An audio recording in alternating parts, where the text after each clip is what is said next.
Bom, esse é um vídeo com a solução para o seguinte exercício. Considere a função h de z cartesiano z no conjunto dos racionais dada como h aplicado num par ordenado mn é o número racional m dividido pelo módulo de n mais 1. Eu quero saber se essa função é injetora ou sobrejetora. Ela pode ser os dois ou pode ser nenhuma das duas coisas. Primeiro, quando é que uma função é injetora? F de A para B é injetora se para todos x1 e x2 no domínio dessa função, tais que f de x1 é igual a f de x2, a gente tem obrigatoriamente x1 igual a x2. Então, para eu verificar se uma função é injetora, o que eu vou fazer? Eu vou pegar dois elementos, x1 e x2, no domínio dessa função e supor que a f aplicada no primeiro elemento é igual a f aplicada no segundo elemento. Aonde eu quero chegar? Eu quero chegar à conclusão que esses elementos são iguais. Então eu vou provar que ela é injetora sempre fazendo isso, pegando elementos do domínio, supondo que ao aplicar f em cada um desses elementos, dá o mesmo resultado. E aí eu tento trabalhar com essa expressão para ver se eu consigo chegar a essa conclusão ou não. Caso não seja possível chegar a essa conclusão, então eu preciso encontrar dois elementos, x1 e x2, no domínio com x1 diferente de x2 e, no entanto, f de x1 é igual a f de x2. Então, se ela não for injetora, eu vou procurar elementos que satisfaçam essa condição daqui. Então, a primeira coisa, vamos testar se ela é injetora. Vamos ver se ela satisfaz essa condição. Então, vamos começar pegando dois elementos do domínio da função, mas aqui o meu domínio é o quê? O conjunto do z cartesiano z. Então eu vou pegar dois pares ordenados e vou supor que a f aplicada nesses pares dá o mesmo resultado.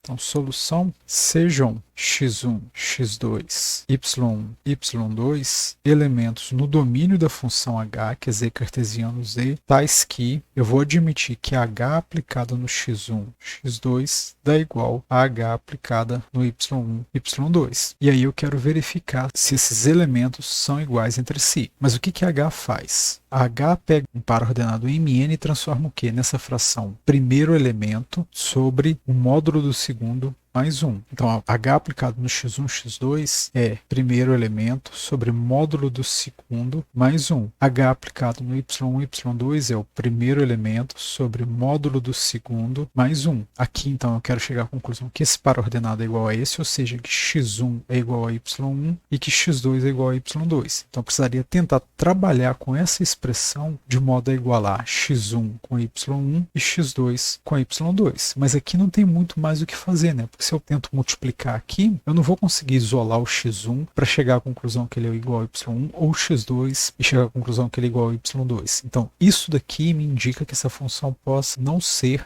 uma função injetora. Então, o que eu vou tentar fazer? Vou tentar encontrar dois elementos distintos que produzam a mesma imagem. Então, sim, isso indica que H pode não ser injetora. Vamos tentar encontrar um exemplo. Então, se a gente olha para a expressão da H, o que ela faz? Ela pega um par ordenado e transforma no primeiro elemento dividido pelo módulo do segundo mais 1. Ou seja, toda vez que esse segundo elemento aqui for um número negativo, esse módulo vai transformar ele em positivo. Então, H não é injetora, pois, por exemplo, tomando dois elementos do domínio, que é o conjunto do z cartesiano z, então se eu tomo, por exemplo, 1 e menos 1 e o par 1, 1, eles estão no domínio da função. O que a gente tem? Além disso, o par 1 menos 1 é diferente do par 1, 1, e no entanto, se eu calculo h no 1 menos 1, isso pela definição da h é 1 dividido pelo módulo de menos 1 mais 1, que isso daqui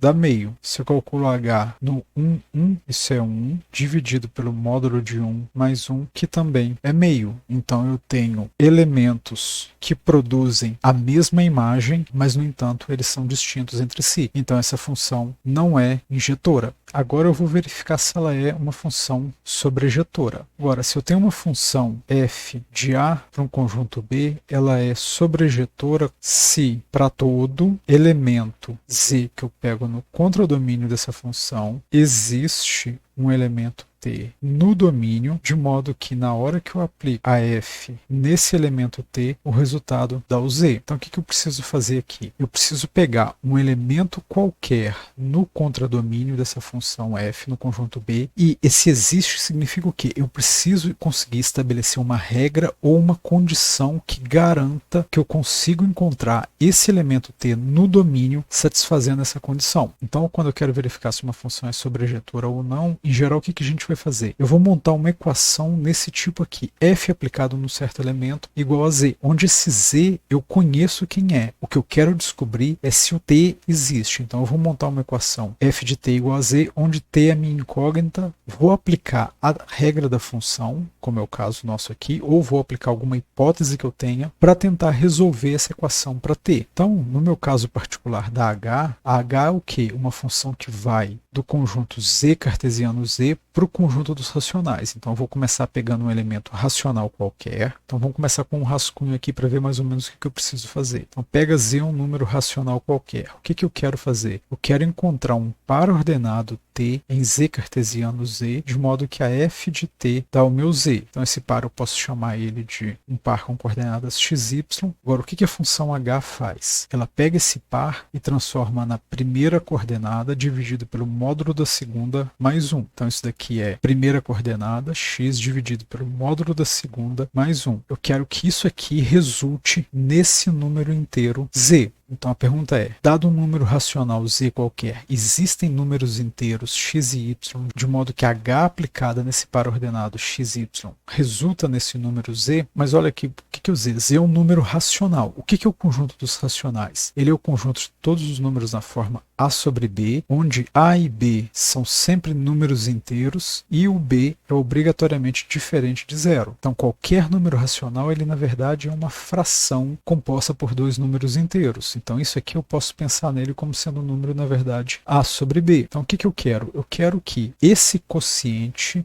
dê um número na forma a sobre b quando a e b são inteiros. Então, na verdade, o que eu quero? Eu quero que esse x sobre módulo de y mais 1 dê um a sobre b. O que eu posso fazer aqui? Eu preciso encontrar pelo menos um elemento. Bom, então eu quero resolver isso daqui. X sobre módulo de y mais 1 igual a sobre b. Aqui nessa definição, eu ainda posso olhar para a parte dos números racionais negativos, eu posso pensar que o menos está vindo sempre aqui do a, ou seja, que o b é sempre positivo. Então, se eu faço esse denominador b sendo sempre positivo, eu posso escolher então o x igual a e o y igual a b menos 1. Esse y não pode ser 0, ou seja, o b não pode ser 1, e aí se eu pego qualquer b maior do que 1, isso aqui é sempre positivo, e com isso eu tenho um par ordenado que, se eu aplicar f nele, dá o valor z que eu estou pegando. Então vamos agora escrever isso de forma organizada. Então, agora h é sobrejetora, pois, dado z, um número racional qualquer, com z igual a sobre b, a e b, números inteiros, b estritamente maior do que 1, o que eu vou fazer? Tome o par ordenado formado por a e b menos 1. Isso aqui é um par ordenado em z cartesiano z, e o que a gente tem? A h aplicada nesse par a b menos 1, isso é o primeiro elemento dividido pelo módulo do segundo mais 1. b menos 1 é positivo, então o módulo de b menos 1 é b menos 1 mais 1, que é a sobre b, que é o z que a gente tinha escolhido. Então peguei um elemento qualquer do contradomínio dessa função, encontrei um elemento no domínio dela, que ao aplicar a função h nesse elemento, dá exatamente o valor z que eu tinha pegado. Então isso prova que de fato essa função h é uma função sobrejetora, e isso conclui a solução do exercício.